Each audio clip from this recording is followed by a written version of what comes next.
Welcome to the Happy Saver podcast. I'm Ruth, a blogger on personal finance right here in New Zealand, and on this podcast I tell the stories of Kiwis and their experiences with the money in their lives. You will hear helpful, relatable stories from Kiwis who are giving their tips and points of view on personal finance here in New Zealand, and personal finance is indeed deeply personal. So with that being said, often when I speak with people, their one regret is that they didn't start saving and investing earlier. Well, today you are going to hear about Nat, and she did manage to start investing early in life, and the proof sure is in the pudding, when at the age of just 36, she has an investment portfolio that she can be proud of. But before I tell you all about Nat, I just have a quick message from today's sponsor. I'm excited to have Hatch supporting today's episode because, for the first time, they make investing in the world's most recognisable companies and funds easy and affordable. Hatch is Kiwi Wealth's digital investing platform. As part of the Kiwi Group family, they are 100% Kiwi owned and are committed to helping Kiwis live their best lives. Hatch can help you build your own personalised investment portfolios packed with the things you care about. It's smart to invest regularly for your future, and now is as good a time as any to start. But knowledge is power, so kick off your investing journey with the Hatch Getting Started course. The Getting Started course can give you the confidence to invest when you're ready. Daily emails will teach you everything you need to know to buy your first shares on the US share markets, and best of all, it's free. To learn more, head to hatch.as/The Happy Saver Start Investing.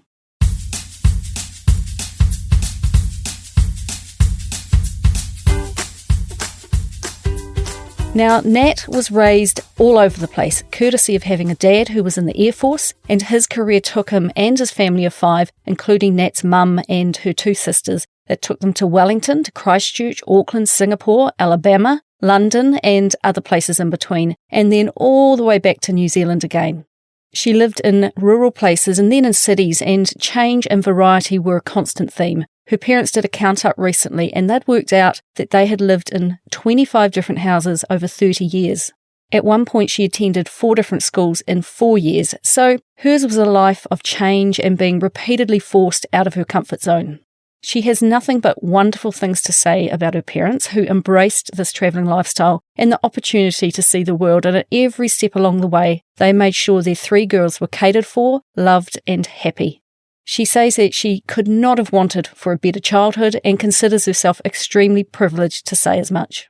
She said of her mum that she was very entrepreneurial, and in today's speak, her volunteering roles, her hobbies and interests would have been called side hustles, but constant travel and support of Nat's father meant it was impossible to hold down a job, so she instead spent her life as a key support to her husband, Nat's dad, a role that was very much celebrated and recognised when he left the military and retired.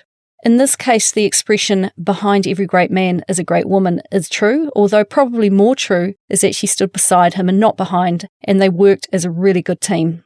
In a different era, it may have played out differently, but there were no regrets about their adventurous lifestyle. She said her parents were wonderful role models, and Nat said that her mum, who must have been forever setting up a new household somewhere in the world, was always a saver, always stuck to a shopping list, never paid full price for anything, and always looked for bargains. She said that they were not wealthy, but no one around them was, and she credits her mum and dad for creating such a strong team and a strong family. I asked her what was one piece of advice that her parents taught her about money that she remembers. Well, they told Nat to never take anything for granted, and she has carried this through to her life today, always appreciating what she has and getting a thrill and a huge sense of excitement out of the small things in life, like the luxury of going out for lunch or having her nails done, something her mum never would have done. She said that today people have such a high level of expectation around what they feel they should have, but Nat is conscious of her spending and does not spend money without thinking. She said that everything she does feels more like a privilege than a right. And that leads kind of nicely onto what she considers to be her splurge, the thing that she knows could be considered as a waste or a luxury, but she does it anyway. And for her, it's having a day spa about 2 to 3 times a year where she books in for about 3 hours. And I like this bit, so she doesn't have that, oh no, it's going to end in an hour feeling. Plus, she absolutely loves to travel with friends and family and will always set money aside to make sure she can do this as often as possible. From a young age, her parents always encouraged Nat to work, even in a small way. For example, Nat loved dogs, but they could never have one because they moved around just too much. So when a neighbour offered to pay her to walk theirs, she grabbed the chance, even at the age of just 7. Her and her sisters would often set up little businesses, such as making chocolates at Easter and selling them around the neighbourhood. But that was only the half of it. They would make up a budget, they'd price up the ingredients, they'd head out shopping to buy the ingredients and the moulds, they'd then make the chocolates, wrap them beautifully, then once sold, they would pay back the costs involved and then reinvest the profits into more chocolate making, and they just kept it going. She did get pocket money too, but this was not just a handout. She was expected to work for her money. As she got a little older, and when they lived in London, she got a job in a cafe, but pretty quickly realised the pay was poor. So in her teenage years, she moved into the nannying business with her sister, and pretty quickly a bunch of parents knew these two could be relied on. So she spent her time after school, at nights and on the weekends, looking after a variety of kids, and it sounded like a really busy and profitable time. So the entrepreneurial spirit started pretty young for Nat, and she recalls always learning about money, about budgeting, and about how business works from both of her parents and from the experiences that she was having. I asked what her parents advised her to do with the money that she was making. Well, back then her money was just put into a bank account. There were not the investment options that there are today, but there was a better banking interest rate, and they more or less let her decide whether she wanted to save it or spend it. And they told her that you can just do you. They really trusted her to make good decisions, and she seemed to me a kid who must have had an innate sense of saving. She claimed otherwise and said she actually feels that she is more of a spender. Her mum, for example, would give her $50 for a train pass to get to school for the month and say, this will cover a train ride every day, but if you choose to walk to school instead, then you can just keep the money. You do you, and you decide for yourself. And with clothes, her parents would buy her the necessities, and anything else she wanted to have, she had to pay for herself. Her mum did tell her one thing that I think is incredibly important though. She said something along the lines of, if you save 10% of your wage from your very first job and for every single paycheck from there on in, you will never have to worry about money. Nat does not think she quite stuck to this, but she certainly thinks it's really sound advice and still so relevant to you and I today. So she said that from the start, from watching her parents spend money thoughtfully, she just had good money habits ingrained into her. Her own parents purchased property, so Nat learned how that worked, and they had some share market investments which Nat was aware of but knew little about. And she said that by the time she left home, she'd saved up money for university, was helped a little by her parents to get through her study, and by the time she came out, she was actually debt-free. So this is where she said that the privilege comes in. Being blessed with a good education and money meant that she and her sisters didn't have to go through the getting out of debt part of life that so many have to face. They had learned a work ethic and how to make money, and also how to plan long term, which meant they only had to learn how and where to invest it. She said she finished school and started university with some money in the bank, not a huge amount, but she had saved a portion of income she received while at school. This, combined with a little bit of help from her parents, meant she finished debt-free, but it was by no means an easy ride, and she refers to these uni years and the couple of years that followed as her poor years. She worked throughout university, always working 2 or more jobs at a time to pay her way through and cover her expenses that she kept to a bare minimum. And while she had money to pay for rent, for food, for petrol for her scooter, she had nothing left over. She said she had worked out early on that coming out of university debt-free would give her an advantage straight away. There was no eating or drinking out, and these cash-strapped times continued for a few years after university as she slowly ramped up her career. She said it was a scary and uncertain time because no paycheck was ever guaranteed. She said of her university study that she had a real scattergun approach and studied a bit of everything, ending up with a barely used commerce degree. Her advice to you and I is that if you don't have a plan for uni, then don't go. She didn't enjoy her time there and feels that although she did come out with a degree and no debt, it was a waste of money, and she wonders how much further along she would be if she had used that money to start a business instead. She said she is a fan of the apprenticeship scheme, or taking a gap year, or working while you work out what you might want to do. Today, Nat is 36, living in Wellington, where she works as a contractor for a tech company as their head of product, customer and marketing. She has always worked for herself, never as an employee, And that has really helped her hone her money skills, because when she started out and for at least the first 5 years, her income was tiny and precarious, but given time, it improved. I asked her what keeps her awake at night in regards to money, and she referred back to when she was in her early 20s and had set up a business for herself where she had 3, sometimes 4 employees, and paying their salaries was something that she took extremely seriously, and that had the ability to keep her up at night. She said she always had the sense that it could fall apart, and it's a big responsibility to be in charge of someone else's salary. But today she has discovered that financial freedom and the point of having money is to help you sleep at night. And if you can just devise a plan and stick to it, then sleep comes easily. Now that she has about 15 years of working behind her and is well on her way into her investing journey, she knows that if you can stick to a plan, it will work. And with a net worth today of about 1.7 million, it's safe to say her plan is working. So how did she do it?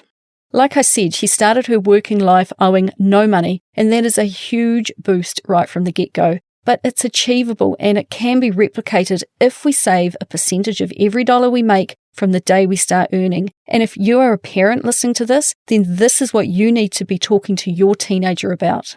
Her very, very first investment was to buy shares in the company Xero. She knew the founder and had heard that there was to be an IPO, or an initial price offering, where they were looking for investors. She convinced her family to invest as well, and without having a clue really what she was doing, she put in $1,000, which was a huge stretch for her, because at the same time as doing this, she was saving for a house deposit.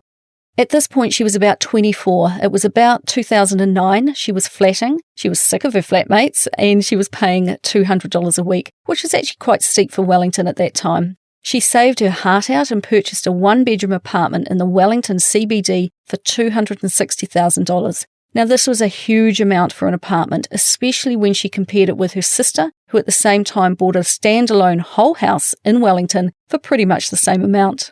But she had done the math and realised that even with her mortgage interest rate of 7%, she would be paying the same amount each week that she used to pay in rent, plus she could cover any additional home ownership costs.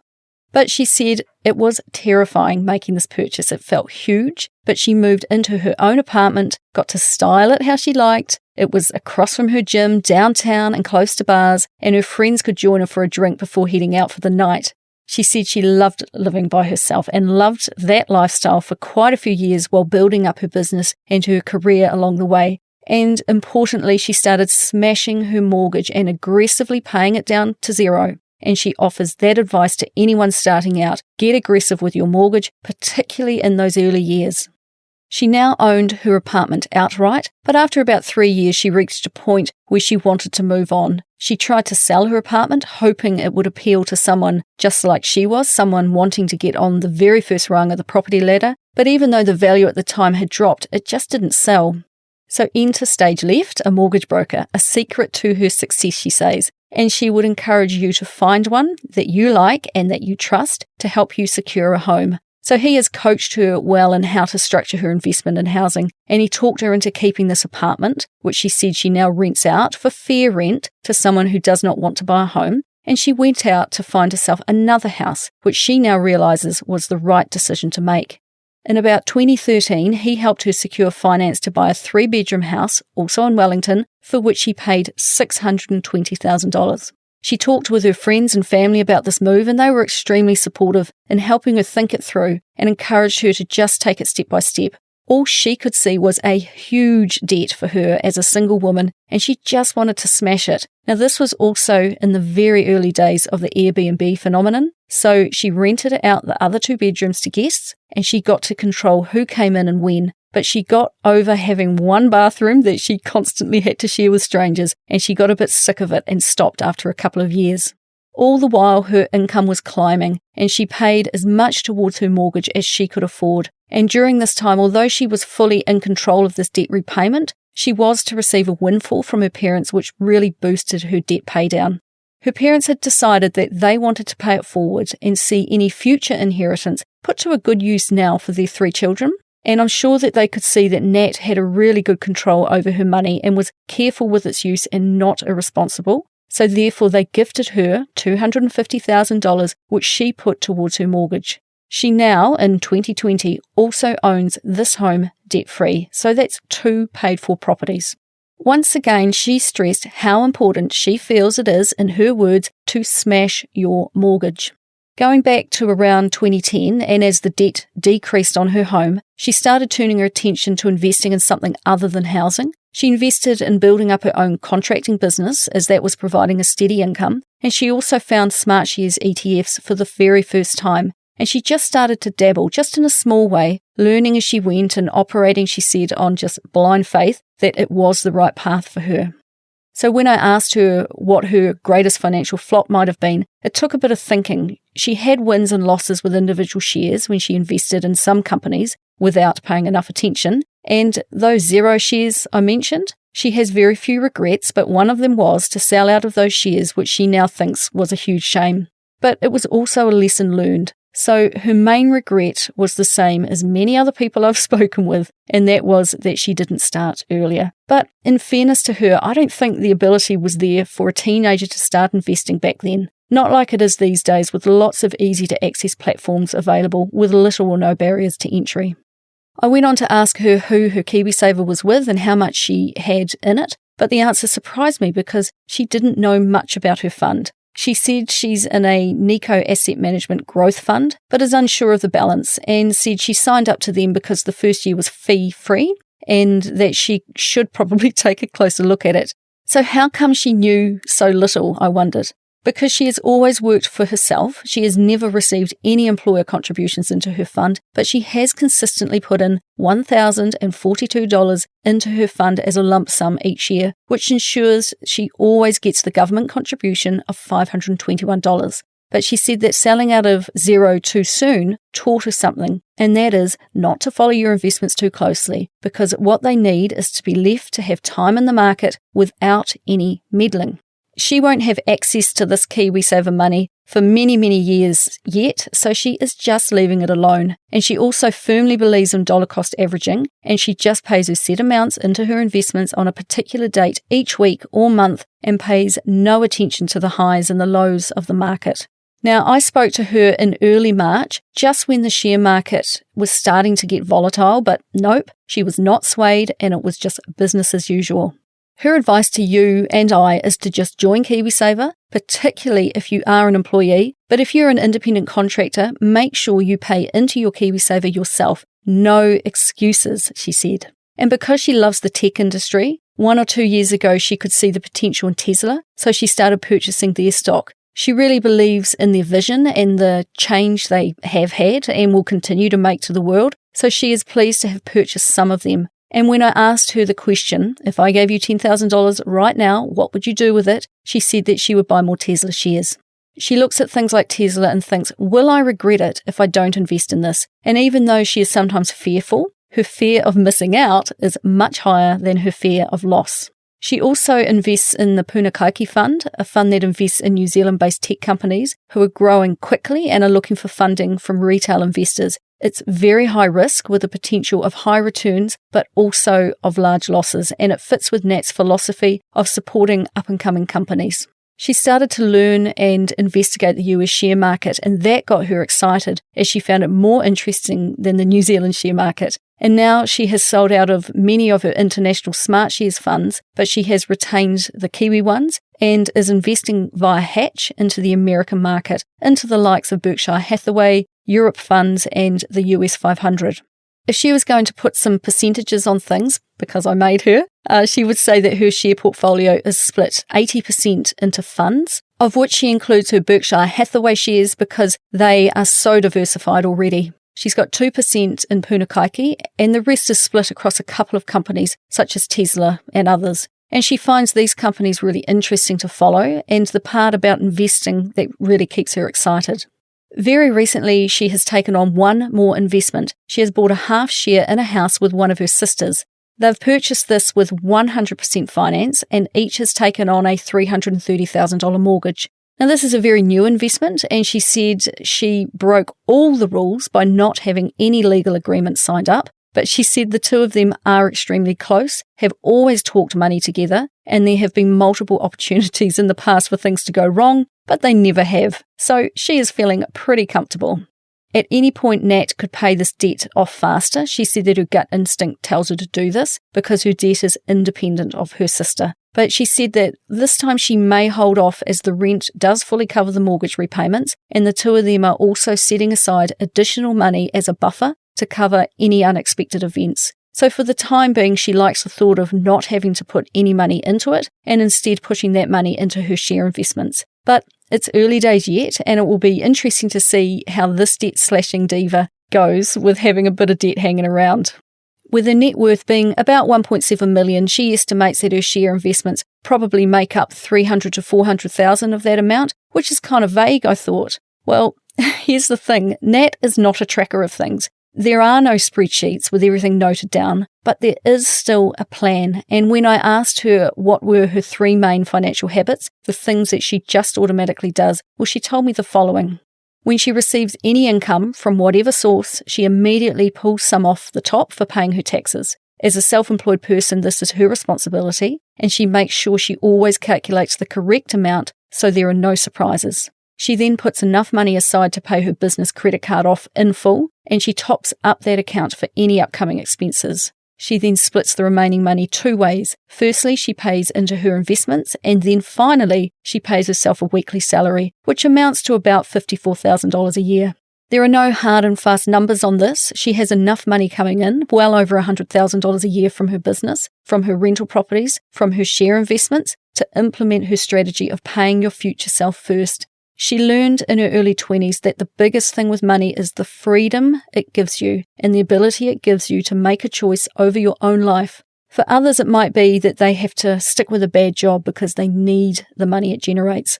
But that can leave them stuck in a bad situation and mean that they, in effect, hand over any financial control to someone else. Well, for her, it's not about being rich, it's about having financial control, and she does not want money to limit her choices. So she just makes sure that she has enough money coming in to give her that control, and if she comes up short, well, she'll just work harder for herself and generate more income. Now, this is a powerful position to place yourself in, and I really commend her for this. And as for her work ethic, that's a huge part of her success. She works in an industry that she has a really genuine passion for, and she refuses to compromise and take shortcuts. So as a result, she knows her worth and what she can charge for her expertise. Because she has never had the security of having an employer paycheck, she has always had to work hard and aim really high. And this is where her group of friends come to the fore again. If any of them are going for a promotion at work or striving to gain new business, they will role-play different scenarios with each other, and that way they get to practice and get used to the words that come out of their mouth in a negotiation. So you go in armed with a plan because you have practiced for a successful outcome, and I really like that. She was discussing FIRE with the people she works with, and for those who don't know, this means financial independence, retire early, and they were trying to work out what's referred to as their FIRE number, or how much money they will need to have invested into income-producing assets that will generate enough income for them to live off, and therefore, in theory, give up their day jobs. It was only because of this that she sat down and figured out where she spends her money and worked out what her net worth was. She had never actually done this before. So she got out 4 months' worth of bank and credit card statements for both her personal and her business expenses, and in a Google sheet, she just noted down into categories where she was spending her money, and from that she instantly saw a few areas where she was wasting money. So she stopped them, plus overall she realised that she was not much of a shopper. She worked out her FIRE number by calculating that she needs $54,000 to run her life times 25, which gives her a number of $1.35 million. So this means that she needs $1.35 million in assets other than the home she lives in, because it does not produce an income. And by her rough maths, she could hit this number and retire in just 5 short years if she continues on her current path. So that is at about 41 years of age. She said this was actually quite a useful exercise in working out where she spends her money, and it made her consider each purchase and realise if she was happy with it or not. But she still does not budget because she divvies up every dollar she spends into those key areas she talked about, and she knows that everything is taken care of and she can spend what she pays herself without a thought. And nor does she have an emergency fund. She keeps as little cash in the bank as she can because she pushes so much into investments. She still has a bank account with a revolving credit facility attached, even though it's now in credit. So in a pinch, she knows she could dip into that. But I do get the feeling that a financial emergency is unlikely to occur because she is just so well prepared. So what do they say? When something goes wrong, it no longer becomes an emergency, just an inconvenience. I know her family were instrumental in setting her on the right path, but she's been away from her home for almost 20 years now, so who else has influenced and helped her along the way? Her family is still a huge support, and they can openly talk money together, but she also has an awesome bunch of friends who she can talk money and career with. She said they started out small, just testing the ice with money questions to each other, and they slowly learned to trust each other, and they began to have honest conversations of where they were each at and where they were going to, and they have really all learned together over the years. And this kind of relationship is just music to my ears. We have to start sharing, because once you do, you realize that your problems are most likely the same as many others. I know we all like to think of ourselves as entirely unique, but in many areas of life we just are not. They motivate and encourage her to succeed both personally and professionally because they have so much in common. Now, time and again during our conversation, Nat talked about how she felt privileged and lucky. And yes, she won the lottery with her parents and with their generous gift to her. But there comes a point where it's down to you and the actions you take. And personally, I think she's gathered up all that good start she was given in life and 10x'd it. She should be rightly proud of her achievement. And unsurprisingly, she pays it forward whenever she can by donating between 2 to 4% of her income each year to causes that she values. Plus, although we've never met in person, we have spoken by phone a few times, and she has to be one of the most generous women I've spoken with so far, as she wants to help others achieve success as well. And part of her talking to me and letting me share her money journey is so she can help others up behind her. So her advice to that 15-year-old just starting out in life would be, if you are earning money as a teenager, don't put it in a bank account. Buy Tesla, or even better, buy a broad-based index fund. The position she is in now is because she started earlier than most. So just start and do as much as you can as early as you can. If you don't have the money to invest, whether it be in shares or property, that's no excuse not to learn to invest, because if you learn the skills you need, then when the money comes, you can instantly apply them. And as you get older, it's so much harder to undo lifestyle creep. So she said to avoid lifestyle creep in the first place. Now, if you want to buy property, buy a small apartment. Just get some skin in the game and get started, because it's such a valuable lesson. Now, Nat is not much of a reader of financial blogs. She does not have the time, but she does love a good podcast, and she enjoys this one, of course. Also, New Zealand Everyday Investor. She's on the Money, Business Wars, and she also follows a few on YouTube, including Motley Fool and Ali Vest. Whew. Now, it was my intention to create a shorter podcast this season, because I promised Johnny that I would, but I think I failed miserably again. But I tell you, Nat had so much useful stuff to share that I just couldn't leave any of it out. But I'm almost done, and before I go, I have just another quick word from today's sponsor. Thanks again to Hatch for supporting The Happy Saver. They make investing in the world's most recognisable companies and funds easy and affordable. So to kick off your investing journey, head over to hatch.as/The Happy Saver Start Investing. Well, Nat had an interesting childhood, always on the move from town to town and country to country, but stability came from having won the parent lottery with 2 amazing, loving and supportive parents and 2 sisters whom she's really close to. They taught her the life skills she was going to need to succeed, and succeed she has. She may have been skint getting through uni and her first few years of starting her career, but she did it debt-free, and that really catapulted her ahead of most. Things really got moving for her just 13 short years ago with buying an apartment to live in, but she didn't settle. She powered up her career and she hammered her mortgage debt.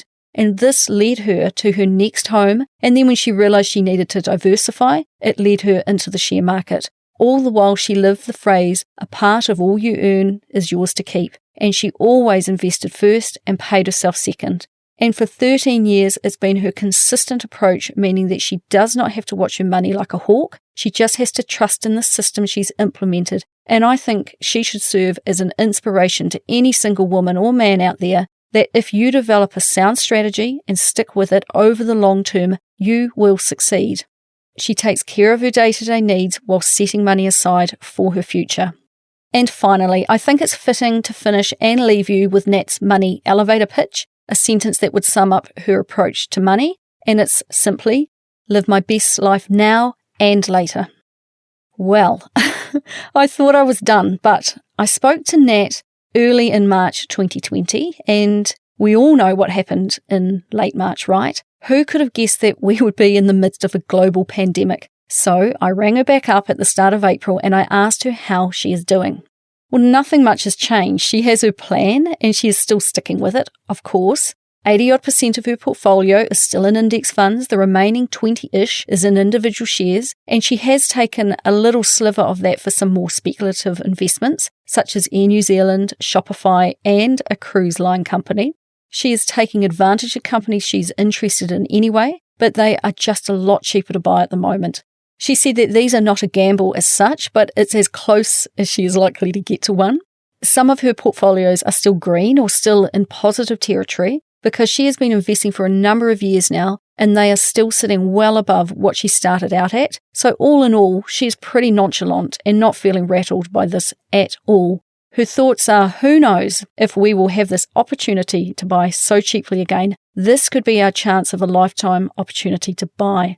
What she does want to do is to encourage people to become investors and to get off the sidelines and actually invest, because now is a great time to start. But she wants great outcomes for people. She wants them to learn the basics of investing, start today with investments that are the right fit for them, and then they can look back in 10 years' time at how far they've come. And because she's sticking to her plan, this is pretty much her, just looking back at how far she's come and very calmly looking forward to where she's headed. So I just wanted to take the chance to say thanks so much for speaking to me, Nat. It was an awesome chat, and all the best in the years ahead. So that's all from me this week. If you enjoyed today's podcast, please hit subscribe and it will automatically update in your podcast app each time I release a new episode. If you want to get in touch, you can find me at thehappysaver.com, and I would love it if you would leave me a 5-star review in Apple Podcasts or wherever you listen to podcasts, and please do share this with your friends. These are the best ways that people can learn about my podcast, and I would love it if you would talk more about money with your own friends and help me continue to help others be better with money. So until next time, happy saving.